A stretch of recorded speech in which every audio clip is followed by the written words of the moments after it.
Assalamualaikum warahmatullahi wabarakatuh. Salam sehat untuk seluruh rekan-rekan saya semua yang di dalam negeri maupun yang di luar negeri. Semoga Tuhan Yang Maha Esa selalu melimpahkan rezeki kesehatan kepada kita semua sehingga kita bisa beraktivitas sesuai dengan kebutuhan dan kehendak kita masing-masing. Dengan Adik Kasmuri yang selalu konsisten menyampaikan materi tentang perhotelan dan pariwisata. Tentunya kemarin sudah terus perhotelan materinya. Nah, kali ini saya ingin melakukan sedikit tentang pariwisata, tentang motivasi wisata, ya. Karena orang melakukan perjalanan wisata itu motivasinya berbeda-beda. Seperti apa motivasi perjalanan wisata? Yuk kita tonton perjalanan. Kalau kita berwisata, ya, itu tujuannya macam-macam, ya. Ada tujuan nanti kalau di sana kita mau ngevlog, ya. Tujuannya kita mau fisik, ya, atau melatih fisik, ya, dan lain sebagainya, macam-macam. Makanya saya jelaskan sebenarnya ada empat motivasi perjalanan wisata. Bagi siapa saja yang baru menemukan channel Adik Kasmuri atau ngeklik Adik Kasmuri, tolong bantu like, ya, subscribe, ya, juga share-nya supaya harapan channel Adik Kasmuri bisa berkembang. Yuk.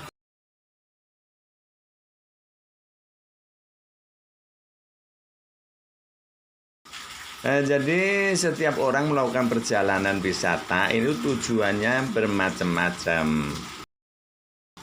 Nah, yang pertama itu motivasi fisik. Jadi motivasi untuk perjalanan wisata itu untuk melatih fisik. Fisik itu bisa olahraga, bisa relaksasi, ya, di sana. Jadi tujuannya ada motivasi. Nah, ini contohnya adalah di puncak tebing gajah yang berada di Kulon Progo, Yogyakarta. Dengan ketinggian 900 dpl itu kita untuk melatih fisik kaki. Di sana bisa relaksasi jadi ini untuk kesehatan. Jadi motivasinya adalah motivasi fisik, teman-teman sekalian. Nah, contoh yang kedua ini ada di puncak Sungai Mudal. Jadi di atas ketinggian 900 meter itu ada sungai, di Bukit Merauke sana ada sungai namanya dinamakan Sungai Mudal. Nah, ini adalah sungainya. Kalau nggak pernah dari atas itu sungai, bahkan dulu konon ceritanya pernah banjir di atas ketinggian perbukitan Menoreh itu. Nah, jadi ini termasuk motivasi untuk melatih kekuatan fisik. Nah, selanjutnya adalah nomor 2, motivasi budaya. Jadi motivasi budaya itu datang ke tempat wisata untuk mempelajari budaya setempat.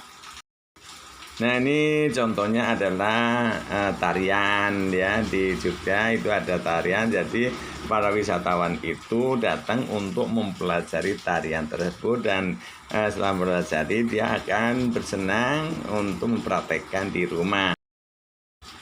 Nah, ini adalah kesenian wayang orang. Nah, itu di Jawa Tengah itu ada kesenian wayang orang yang ini tujuan para wisatawan itu datang ke Jogja ada yang macam-macam, termasuk ini adalah untuk mempelajari wayang orang. Nah, ini adalah motivasi budaya.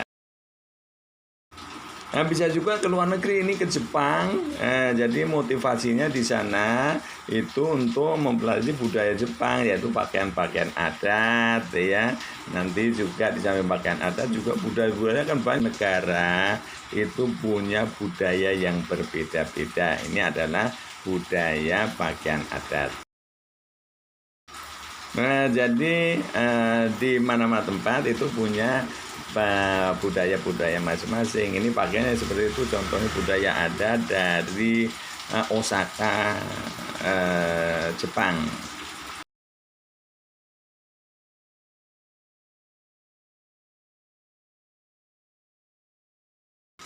Ya, budaya Jepang juga ada orang datang-datang ke kuil, sehingga kita bisa berfoto-foto di sana. Itu adalah ada macam-macam kuil yang ada di Jepang. Salah satunya adalah ini.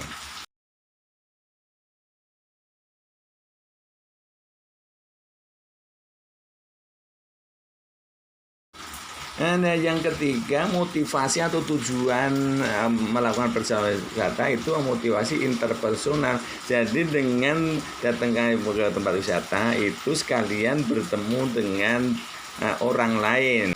Nah, contohnya ini temu rekan lama ya dari alumni universitas dulu ya, ini sekalian rekan kerja itu bisa menjadikan salah satu motivasi interpersonal. Nah, ini juga datang ke hotel untuk melakukan rapat sehingga ketemu rekan-rekan di hotel tersebut. Jadi ini masuk motivasi interpersonal, karena personal adalah orang, jadi interpersonal adalah ketemu antar orang. Nah, ini juga motivasi ketemu dengan rekan-rekan alumni dulu, ajakan reunian. Nah, itu salah satu tujuan berwisata itu untuk sekedar mengadakan reuni dengan alumni atau teman-teman lama yang sudah lama sekali tidak jumpa. Nah, yang keempat adalah motivasi status. Jadi kita berwisata itu untuk mencari gengsi, itu jadi dipandang orang, ya dihargai orang di sekeliling kita. Nah, itu tujuannya adalah untuk show kepada orang lain.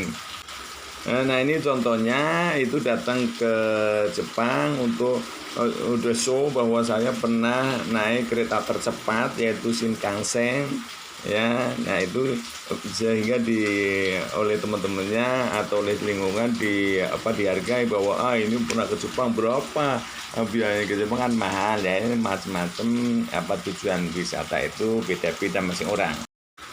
Nah, ini juga sama, ini di sana juga ada akuarium ya, tempat kayak di sini Indonesia Ancol juga, tapi kan bergengsi dipandang orang pernah ke Jepang untuk melihat akuariumnya di sana.